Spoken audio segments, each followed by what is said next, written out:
حالة انزلاق غضروفي قطني مع التهاب في المفصل الحرقوفي. ده كان هنا اليوم الأول، ده كان امبارح، ودي حالته النهاردة يوم واحد. عندك العظمة بتاعت السيكرم دي اللي هي عظمة المفصل الحرقوفي العجزي دي علقت تماما.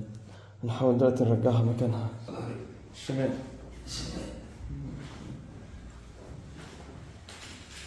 وهنا بنعمل عملية استعداد للمفصل الحرقوفي. هنا بنظبط الوضع كده وزي ما انتم شايفين. قربنا بعديها التغطية يعني أحسن سنة بسيطة. اضطريت بعديها إن أنا أمسك عظمة الفخذ وأبدأ ألفها لورا بحيث إن أنا أعدل الحوض لورا. وهنا الحركة دي مؤلمة جدا زي ما انتم شايفين وشه عامل ازاي. بحاول هنا أفصل الفقرات عن بعض كأني بعمل شد فقرات. هنا قلنا يعني التحسن يعني 10% 15%. فهنا اكتشفت ان هنا عصب النسا محتاج يتشد شوية، اللي هو بيبقى ماشي في الفخذ من ورا. بعديها دي فعلا هنا بقى لي بقى لا حاسس بشوية وجع هنا فعلا عصب النسا.